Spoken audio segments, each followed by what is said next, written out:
გამარჯობა მეგობრებო. დღევანდელი თემა ეძღვნება თვითშეფასებას.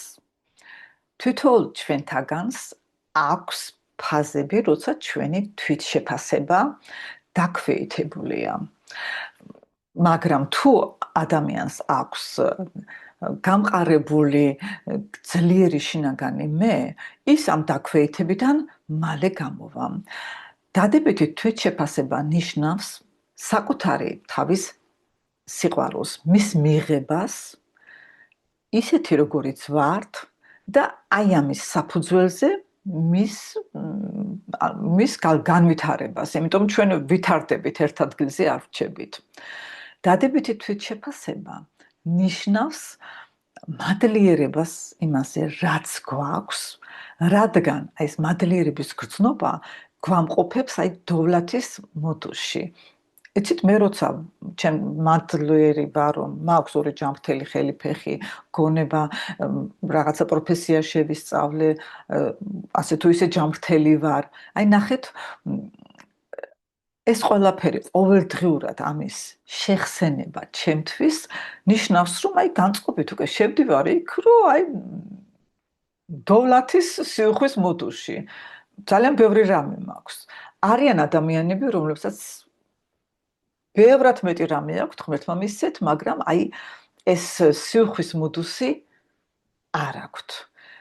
დეფიციტში არიან და აი შინაგანი დეფიციტის მოდუსი იწვევს აი ამ დაბალ თვითშეფასებას.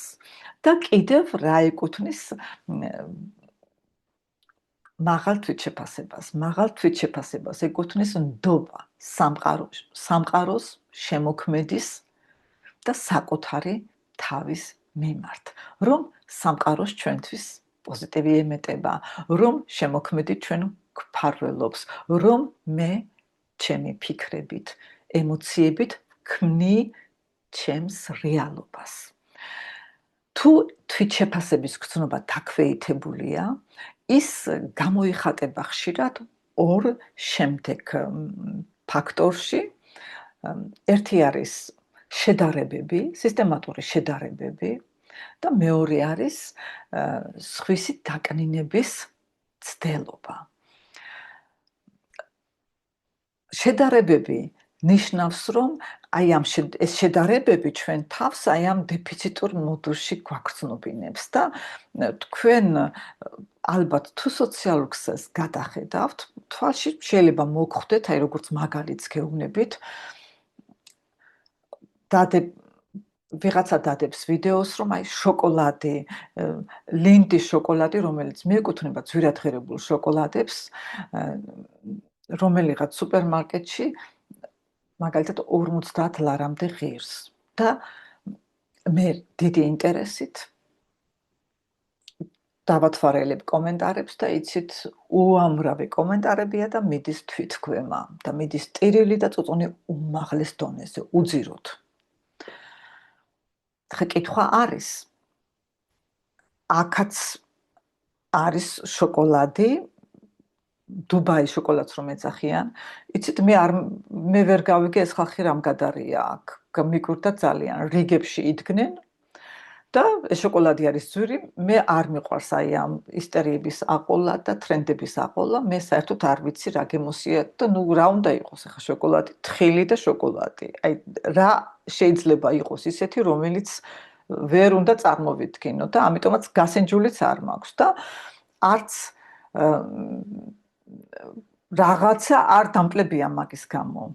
მით უმეტეს შოკოლადი არ მიეკუთვნება ძირეულ საკვებს. აი როგორ შეიძლება შოკოლადის ფასმა ან ალკოჰოლის ფასმა ან რაღაცა ისეთი რაც ლუქსუსის ფუფუნებას მიეკუთვნება ჩემი აზრით, ამან როგორ შეიძლება გამოიწვიოს ვინმეში ჩემთვის პიროვნულად გაუგებარია, მაგრამ როგორც პროფესიული გადმოსახედიდან მესმის, რომ აი ეს როცა შენ ისეს დეფიციტის მოდულში ხარ და აი გიწერენ, რომ აი რა ქვეყანაში ვცხოვრობთ. ან ეს საშინელი ვიღაცა, ვინც ფლობელია ამ სუპერმარკეტის, ვინც რატო არ აკონტროლებს სახელმწიფო, თითქოს საბჭოთა კავშირში ვცხოვრობდეთ, თავისუფალი ბაზარია, სახელმწიფომ რა უნდა გააკონტროლოს. და ეს შოკოლადი შენ რას გაძლებს, აი ამ შოკოლადის გასინჯვა და იცით სასწაულო რაღაც კომენტარებს კითხულობ ასობით. ესე იგი ვფიქრობ, რომ ეს ძალიან დიდი ტრიგერი არის, რომ რაღაცა არის, რომელიც ფუფუნებას მიეკუთვნება და ეს ეძვირება. სხვათა შორის უნდა ჩემი გამოცდილება გაგიზიაროთ, მე რომ ბორჯომში ვიყავი, იქ ჩვენ გავისეირნეთ პარკის მიმართულებით და იყო ერთი ისეთ რაღაც ჩვეულებრივი კაფე. და შევედით ამ კაფეში, იმიტომ ჩემმა მეუღლემ თქვა, რომ ყავას დავლევდიო და იცით ახლა მე არ მიკითხია ფასები, მე მიჩვეული ვარ საერთოდ რომ უმეტეს კაფეებს და რესტორნებს აქვთ საერთოდ ფასები გამოკრული და შესასვლელშივე არის ჩასმული მინაში, ისე რომ შეგიძლია შენი შთაბეჭდილება შეიქმნა.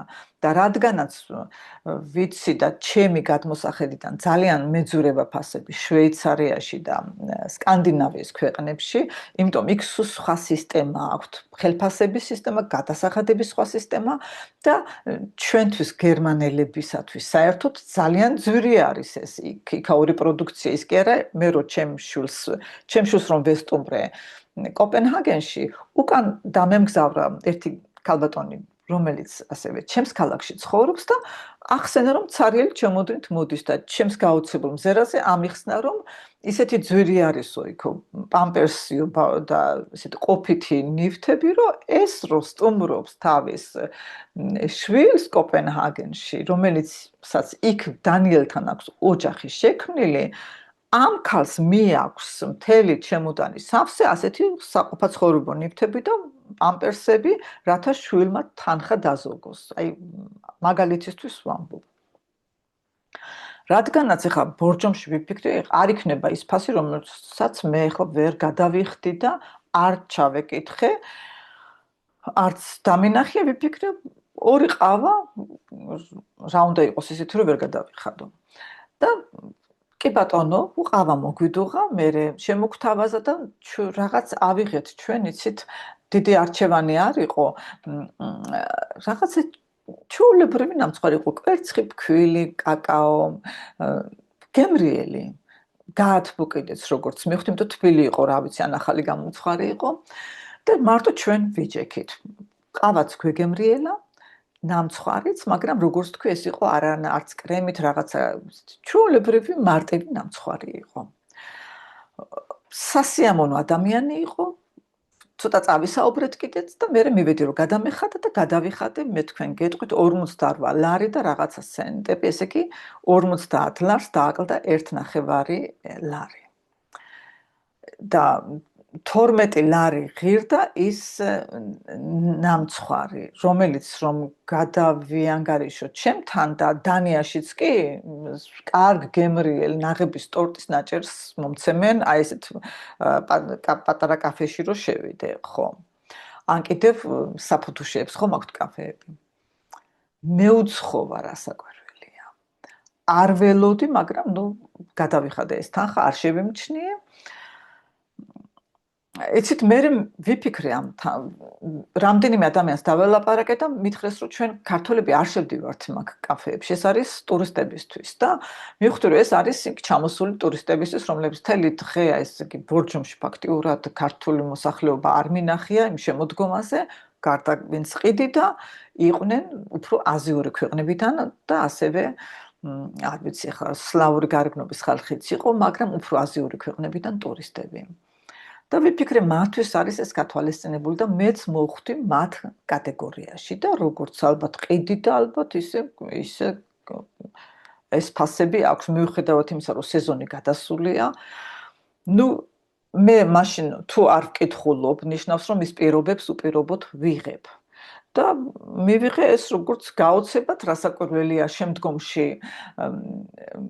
მეც ჩემი გერმანული ფასებიდან გამომდინარე ისე მეძვირა, რომ მე შემდგომ კიდევ მოვხვდით და აღარ გამჩენია სურვილი, რომ შევსულიყავი, იმიტომ ვთვლი, რომ არარეალური ფასია, თანაც ისეთი მაღალი სეზონი არ არის, მაგრამ ეს თანხა დავლოცე მას, რაც გადავუხადე. მისი კერძო კაფეა, მის ანგარიშებს და მე არ ვიცნობ. არავის მას არ დაუძალებია ჩემთვის არც იქ შესვლა და არც იქ ყავის დალევა. მე თვითონ მივიღე გადაწყვეტილება და ჩემ პასუხისგებლობაში არის წინასწარ გავიგებ ფას, ისე შევალ, ან თუ ერთხელ გავაკეთე ეს გამოცდილება, კიდე მეორეთაც შევალ თუ არა. ეს არის თავისუფალი ბაზარი. ჩვენ გავიარეთ ის ფაზა საბჭოურ ცხოვრებაში, რომ იყოს განსაზღვრული ფასები, სამაგეროდ დახლის ქვემოთ ქონდა სხვა ფასები და მოდით ესე ვთქვათ, რომ ვისაც ეს ფასები არ მოწონს, აი ჩემ თავს მე ასე უთხარი, მაშინ შენ გახსენი ის კაფე, რომელსაც ექნება ადეკვატური ფასები. სამაგეროდ ქალაქის მეორე ნაწილში, სადაც ტურისტები არ დამინახია და ძირეული მოსახლეობა იყო, ხიდის მეორე მხარეს, სულ სხვა ფასები იყო საფონთუშეშიც და ნუ რაღაც პატარა ისეთ საკონდიტრო იყო და იქაც სულ სხვა ფასები ვნახე. ამით იცით რის თქმა მინდა, რომ რას მომიტანს მე კი პირველ ორ დღეს ვიყავი გაცვლაში და მოვყევი ეს ისტორია, მაგრამ როდისღაც უნდა დასვა წერტილი და თქვა, რომ ის ნამცხვარი არ იყო შენი ის არ იყო ის აუცილებელი პური, რომელიც შენ უნდა შეგეძინა. ეს არის ფუფუნება ისეთ ადგილზე, როგორიც არის ბორჯომი. ზუსტად მსგავსი სიტუაციები მაქვს მაიოკაზე, ამ კუნძულზე, ესპანურ კუნძულზე, და კიდევ უფრო, ისეთი რომ საერთოდ ფულს ვიხდიდით. გითხრეს რომ არა, ჩვენ განსაკუთრებულ სტუმრებს ველოდებით, თურმე იყო რაღაც განსაკუთრებული ისეთი რესტორანი და უბრალოდ ყავას მოდუღებაზე თავიც არ შეუწუხებიათ. გითხრეს რომ იქით კი რაღაცა წახვალთ, არის იმბისი და აი თუ თქვენ ყავა გსურთ, იქ მიირთვით. და ასევე არის. ჩვენ ვიცით რომ არის კურორტები, სადაც ადგილობრივი მოსახლეობა ესპანეთია თუ შვეიცარია თუ აი თუ თვითონ არ არიან ჩაბმულები აი ამ ტურიზმის და დიდი მოგებას არ ნახულობენ, უკვე ატყობ რომ მათ აღიზიანებთ ეს ტურისტები, რომლებიც მოდიან, რადგან მათ სიმშვიდეს არ ღვევენ, ფასებს ძალიან აძვირებენ, ეს არის მთელი მსოფლიოს მასშტაბით. დავუბრუნდეთ ახლა ჩვენს აი ამ ჩემს თემას. ის ფაქტი, რომ ჩვენ აი ამ ფასების შედარებას ვახდენთ, ჯერ ვადარებთ მსხალს და ვაშლს ერთმანეთთან, იწვევს მხოლოდ ერთ რამეს. ჩვენში კიდევ უფრო ამ ჩვენი თვითშეფასების, აი ჩვენი განწყობის კიდევ უფრო დაქვეითებას და არის თუ არა ჩვენს ინტერესში ამის გაკეთება. მე როგორც თქვი, ადრეულ ვიდეოებში მაქვს ნათქვამი, ჩემმა ერთმა კლიენტმა ძალიან საინტერესოდ ამიხსნა ეს მექანიზმი, რომ რაღაცა ვთხოვე რომ აეხსნა როგორ გრძნობდა თავს იმ თავის აი ძალიან დაბალ თვითშეფასებაში და თავის რაღაც ეს ნეგატიურ დამოკიდებულებაში ცხოვრების მიმართ და თქვა ასეთი რამ, რომ იციო აი როცა მეო ამ მდგომარეობაში ვარო, უკეო საკმარისად ვისწავლე და მადლობა გადამიხადო, რომ ვისწავლე და შემიძლია მე ამ მდგომარეობიდან გამოვიდეო. ჩემი თავი გამოვიყვანო, ჩვენ საკმარისად ვივარჯიშეთო, მაგრამ აი რაღაც სიამოვნებს აი ამ მდგომარეობაში ყოფნაო და იხმარა სიტყვა ზულენ, აი აქ უყვართ ეს შედარება და არ ნიშნავს რომ თავს ღორთან ადარებენ, უბრალოდ მდგომარეობასთან ადარებენ, როცა დედა ღორი, აი ან ისეთ თუ გოჭები, მაგრამ უფრო ესეთ ამ შედარებას ახდენენ, ტალახში რომ აი სიამოვნებით რომ გოროვს ამ ტალახში და აი არის ამ განცხრომაში. აი რაღაც ისეთი მომენტი მაქვს, რომ თითქოს ეს ზულენ, აი ამ ჩაფლული ვარო და არ მინდა გამოსვლაო მითხრა. ხო, იმიტომ რომ აი ეს დადასტურებას გვაძლევს, რომ უი, შენ საწყალო, რა საშინელ დღეში ხარ, ლინტის შოკოლადი ამ თანხად იყიდება რომელიღაც სუპერმარკეტში.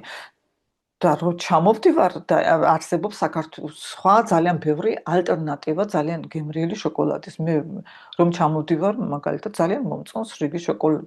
აუცილებლად ვყიდულობ ადგილობრივ პროდუქციას.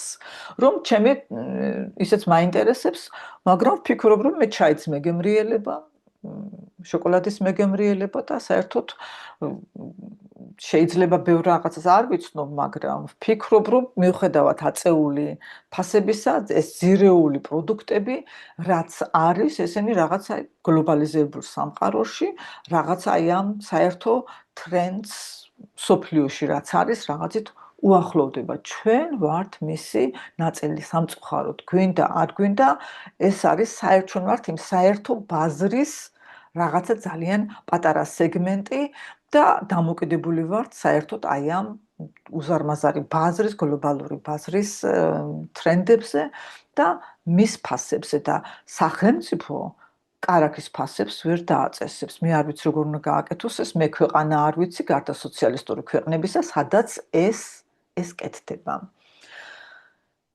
და იცით რა, საინტერესო ის არის, რომ ეს ხალხი ერთი მხრივ ამ რაღაც საბჭოურ ცხოვრებას უყურებს თითქოს ჩვენ რაღაც ციხეებში ვიჯექით სულ და მეორე მხრივ იმ ელემენტებს ნატრობს, რომლებიც იმ სისტემასთან არის დაკავშირებული. შემდეგი გავრცელებული მაგალითი, რომელიც მე ძალიან ნიშანდობლივად მეჩვენება, არის რომ მოხუცებულთან არის ერთი გერმანიაში ერთი ქალი და ამბობს, რომ აი ჩემმა ამ მოხუცებულმა 80 წელს გადაცილებულმა მოინდომა ჩინურ რესტორანში წასვლა და დაწვრილებით აქვს გადაღებული იმ ჩინურ რესტორანს აქვს ბუფეტი და ნიშნავს რომ ისინი არ გემსახურებიან, ესე იგი ნიშნავს რომ ისინი ზოგავენ ამით ძალიან დიდ თანხას, იმიტომ პერსონალი ღირს გერმანიაში ძალიან ბევრი ფული, ამიტომ მათ ურჩევნიათ აიღონ რაღაცა თანხა და შენ მიირთვი რამდენიც გინდა. და დაკვირვებული ვარ რომ ადამიანები რაღაც ძალიან ბევრს წარამარა ბუფეტისაკენ გარბიან, რაღაც ისეთი უმეტესობა ვინც იქ მიდის არის რაღაც დეფიციტური შეპყრობილი ეთყობა, როგორ შეიძლება ამდენი რაღაცის შერგება შეძლო. მაგრამ გავანებოთ ამას თავი, ამბობს რომ აი ეს ამ ქალბატონს, ამ მოხუცებულს როგორი ცხოვრება აქვს და ადარებს ქართველი მოხუცი ქალის ცხოვრებას და ამის შედარება აბსოლუტურად შეუძლებელი არის, იმიტომ რომ გერმანიაში მოხუცებული ქალების ძალიან მცირე ნაწილს აქვს იმის ფუფუნება, რომ სახში ჰყავდეს პიროვნება, აი ეს რაღაცა ფირმებით, ეს არის ესტონეთიდან თუ საქართველოდან ჩამოსული, რომელიც მასთან იცხოვრებს და მას მიაქცევს ყურადღებას. ეს იცით, სასწაული თანხები ჯდება, ვერანაირი პენსიით ამას ის ვერ გადაიხდის.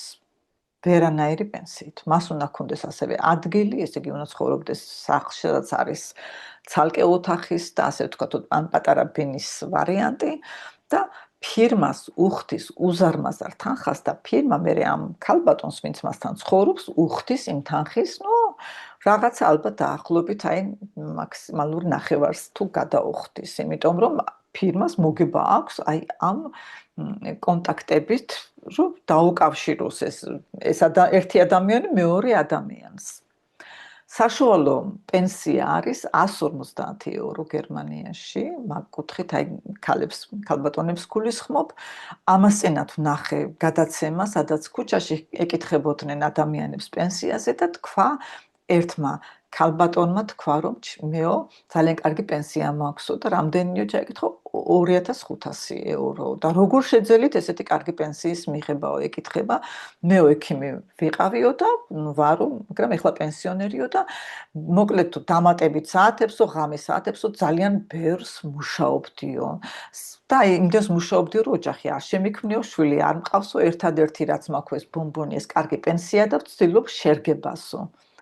და თქვა რომ მარტო ჩაეკითხა და მარტო მე კი არა, ჩემი კოლეგებიც ასე ვიყავით, თუ ყველაფერი დავიწყებული ქონდაო და ბოლოს დაამატა რომ კიდევ რომ შეეძლოს გამეორება, ასე არ გააკეთებდა.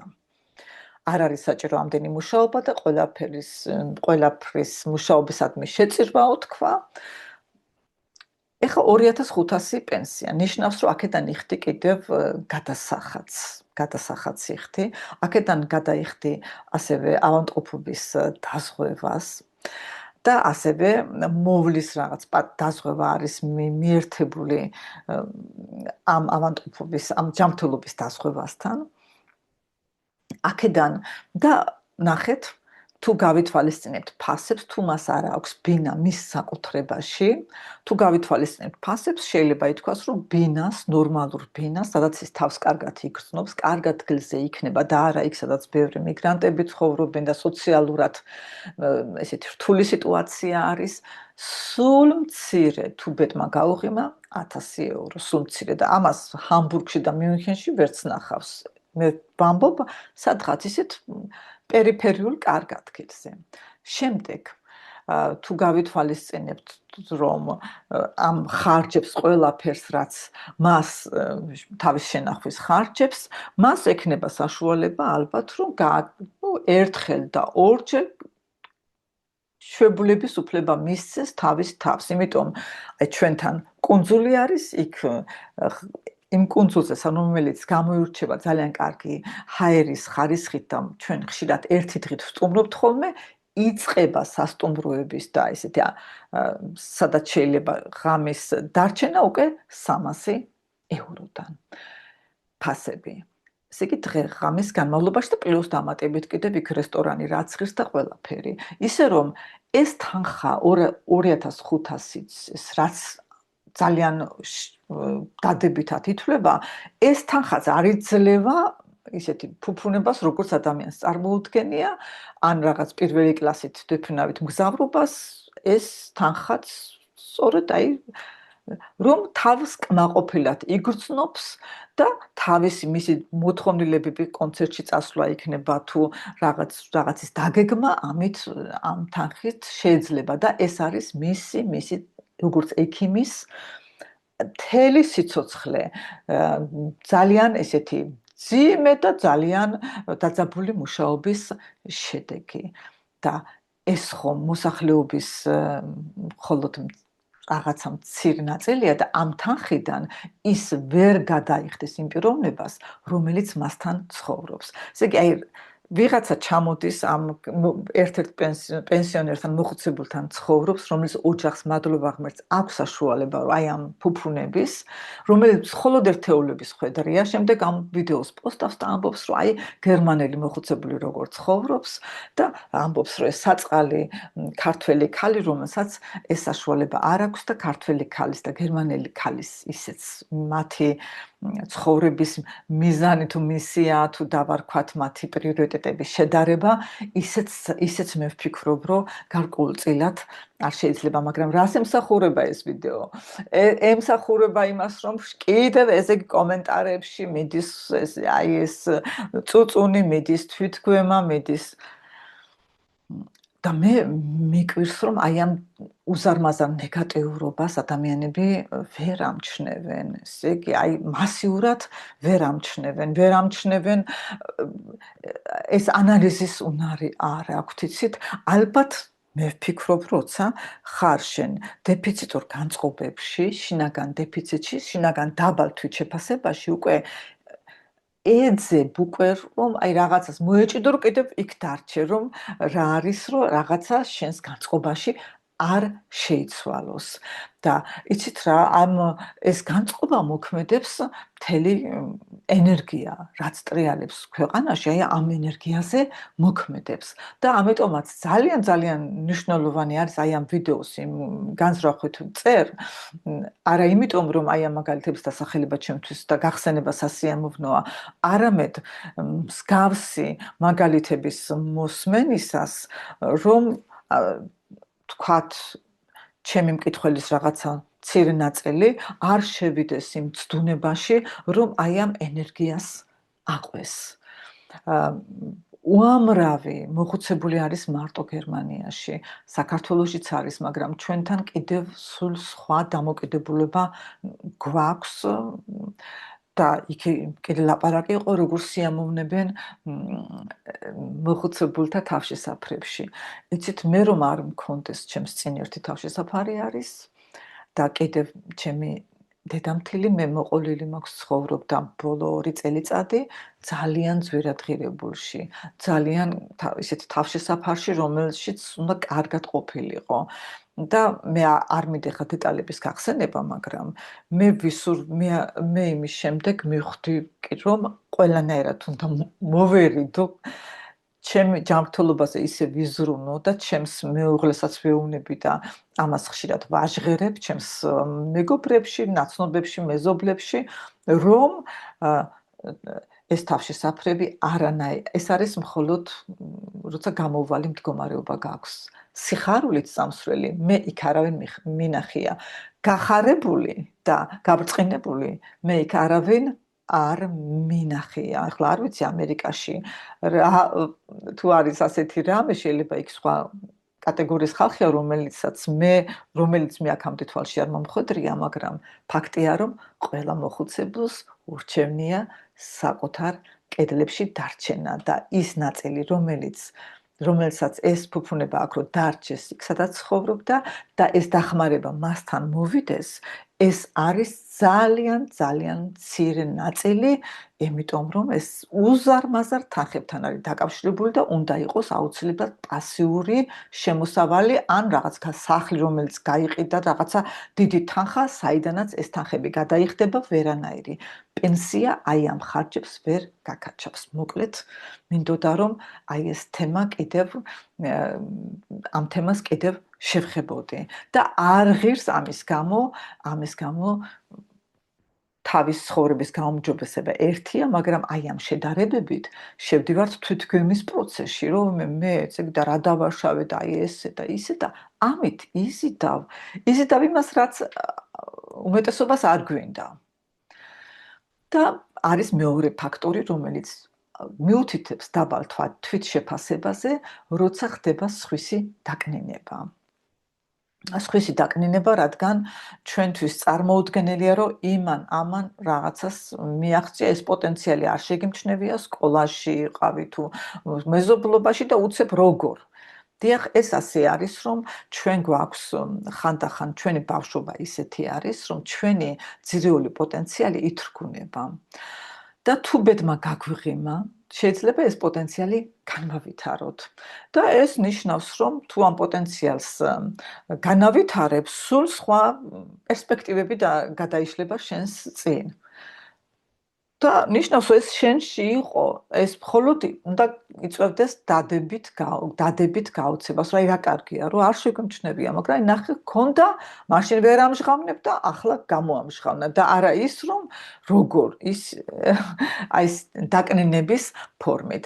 უნდა ვთქვათ, რომ უმეტესად არის ჩვენში, ადამიანებში არის რამდენიმე შინაგანი ნაწილი გვაქვს და წარმოვიდგინოთ, რომ ერთი შინაგანი ნაწილი არის ძალიან მგრძნობიარე, ბავშვობაში მიღებული დამღებიდან თუ ტრამვებიდან გამომდინარე, აქვს შეიძლება დაბალი თვითშეფასება. შეიძლება. შესაძლებელია კი, რომ მის მეორე ნაწილს ჰქონდეს, აი მაგალითად მშობლებისაგან, თუ ხშირად არის, რომ მშობლები შეამჩნევენ, რომ ბავშვი რაღაც გაუბედავია, თქვათ, ძალიან მოკრძალებულია, ძალიან მორცხვია და ცდილობენ მის გამხნევებას და ეუბნებიან, შენ ხარ უნიჭიერესი, ულამაზესი და იცით, ეს რაღაცა ნაწილი მასში დაიჯერებს ამას და აი წარმოიქმნება ორი ნაწილი. ერთი ნაწილი არის ძალიან დაბალ თვითშეფასებაში და მეორე ნაწილს კი სჯერათ საკუთარი თავის განსაკუთრებულობა, რომელსაც გარემო სამყარო არ უდასტურებს. და მოდის ეს შინაგან წინააღმდეგობაში, თავის თავთანაც და ამ შინაგან კონფლიქტში გარემოსთანაც, რადგანაც გონია, რომ ის არის იმ ნაწილს გონია, ვარ ძალიან განსაკუთრებული და ჩვენ ვართ განსაკუთრებული, ინდივიდუალური, მაგრამ იცით, არის განსხვავება, რომ უთხრათ, რომ როგორც ყველა შენ ხარ ინდივიდუალური და ეს შენი ინდივიდუალურობა, შენი განსაკუთრებულობა უნდა განავითარო. მაგრამ ამის მაგერად ვეუბნებით, რომ შენ ხარ ყველაზე ჭკვიანი, ყველაზე ლამაზი, ყველაზე ასეთი ისეთი ეს აღმატებული ფორმა არ არის პოზიტიური ფორმა. ეს არ უხდება, ეს რას ნიშნავს? ისევ შედარებაში შედიხარ, ყველაზე მაღლად გეხარ ამ მიმართულებით. შენ ყველას ჯობნი ხარ. აბა საიდან თუ არ ხშირად არ გამიგია, მე ახლა ეს სიტყვები არ გამახსენდებოდა. და აქედან გამომდინარე, ხდება აი ეს ეგოს კვება აი ამ სიტყვებით და შემდეგ კიდევ უფრო უძნელებთ ამ ჩვენთვის საყვარელ ადამიანს, ჩვენ შვილს თუ ახლობელს უძნელებთ აი ამ შინაგანი კონფლიქტის დარეგულირებას, თავის გაძლიერებას, რადგან ერთი ქვემოთ ეკაჩება, მეორეს უნდა რომ ხელოვნურად ეს და თვითშეფასება აი ამ გარედან შემოსული ულამაზესი ხარ, უკარგესი ხარ, ასეთი ხარ, ისეთი ხარ ზემოთ აწიოს და ამ დროს გარემოს სამყაროს რეაქციები კიდევ არ უდასტურებენ აი ამ ცდილობებს და კიდევ უფრო იტანჯება ადამიანი, კიდევ უფრო მეტ დესტრუქციულ პროგრამებში ვარდება. საერთოდ პოზიტიური საკუთარი თავის პოზიტიური განვითარებისათვის არის აუცილებელი პირობა, რომ ჩვენ ვაღიაროთ, რომ ჩვენ ვართ ინდივიდუალურები ჩვენი დადებითი და უარყოფითი ჩრდილოვანი მხარეებით. რომ ჩვენ როგორც ყველა ადამიანს მივცეთ საკუთარ თავს შეცდომის გაკეთების უფლება და ამ შეცდომიდან ვისწავლოთ. და როცა მე ჩემ თავს ვიღებ ისეც როგორიც არის, უკვე აქედან მიოლდება იმის დანახვა, რა უნდა გავაუმჯობესო, რომ ჩემი ცხოვრებაც გაუმჯობესდეს. როცა კი როგორც ჩემთვის უთქვიათ, რომ მე ჩემ თავს ვერ შევიყვარებ ისეც როგორიც ვარ, ჯერ უნდა გავუმჯობესდე, აქ იქნება დიდი წინააღმდეგობა, რადგან ფაქტიურად დამოკიდებულება საკუთარი თავის მიმართ არის უარყოფითი, არა ხარ ისეთი კარგი, რომ პატევიქცე და შეგიყვარო და აბა ჯერ გაუმჯობესდი და მე ვიფიქრებ მოგიწონო თუ არა. და ეს უპირობო თანადგომა საკუთარი თავისადმი არ ნიშნავს, რომ თქვათ, რომ მე როგორიც ვარ, კარგი ვარ და ესეთი. არამედ იმის აღიარება, რომ აი ამ ეტაპზე, აი ამ სიტუაციაში ასეთია ჩემი მდგომარეობა. მე მაქვს ჩემი სიძლიერები და ჩემი სისუსტეები და მე ვიღებ ჩემ თავს ისე, როგორიც არის და ვცდილობ, რომ ჩემი თავის და ჩემი ცხოვრებაც გავაუმჯობესო. და აი ამ გაუმჯობესების პროცესი არასოდეს არ თავდება. ეს არ არის ის რაღაცა პიკი, რომელსაც მიაღწევ და იტყვი, რომ აი დამთავრდა, უკვე ვარ ახლა მდგომარეობაში, როგორც უნდა ვიყო. ეს არის როგორც კუნთის მუშაობა, როცა მიდიხარ ადამიანი და ავითარებ შენს კუნთებს, მაგალითად, რომ ზურგის ტკივილის საწინააღმდეგოდ და სისტემატურად ჭირდება ვარჯიშები, სისტემატურად ჭირდება თანადგომა, განსაკუთრებით მაშინ, როცა ჩვენ თავს ახლად დავისტაბილურებთ, ამ დროს ეს ვარჯიში, მადლიერების მოდოში ყოფნა, დადებითზე ფოკუსის დასმა არ ნიშნავს, რომ უარყოფითს არ ვამჩნევთ, მაგრამ აი ფოკუსი უმეტესად უნდა იყოს დადებითზე, იმიტომ ეს დადებით ენერგიას გვიქმნის. და ჩვენი სამყარო, რომელიც უნდა გვეხმარებოდეს აი ამ პროცესში. თუ ჩვენი სამყაროს ენერგია, ჩვენი გარშემო სამყაროს ენერგია, მე ვამბობ ახლობლების სოციალური კონტაქტები, თუ მათი ენერგია ჩვენი აი ამ მცდელობებს ეწინააღმდეგება, მაშინ უნდა დაისვას კითხვა, ხარ თუ არა იმ სამყაროში, რომელიც შენ დაგეხმარება და თუ იტყვი, რომ მე ვარ ამ სამყაროში, რა ვქნა, ამას ხომ ვერ შევცვლი და ვიტყვი, რომ როგორ არა, როცა ჩვენ ძალიან დაკავებული ვართ იმ სოციალური კონტაქტებით, რომლებიც ჩვენ არ გვიხდება, იმ დროს ვერაფერს ვერ შევცვლი. მაგრამ როგორც კი აი ამ კონტაქტებს ან შეამცირებ, ან ჩამოეხსნები, ხელები გითავისუფლდება, ეს ნიშნავს, რომ შანსები იზრდება ახალი ტიპის ადამიანების მოსაზიდად, ყოველთვის ვიზიტავთ ადამიანებს ჩვენი პიროვნული განვითარების დონის შესაბამისად. ისე რომ იმედი არის გასაგებად ჩამოვაყალიბეთ ჩემი ნათქვამი, მაინტერესებს თქვენი აზრი, გისურვებთ, რომ გქონდეთ мотивация საკუთარ თავს თანაუდგეთ და საკუთარი თავი გააძლიეროთ და საკუთარი თავი მადლიერების, პოზიტივის და სიუხვის მოდუში ამყოფოთ. გისურვებთ წარმატებას. დიდი მადლობა.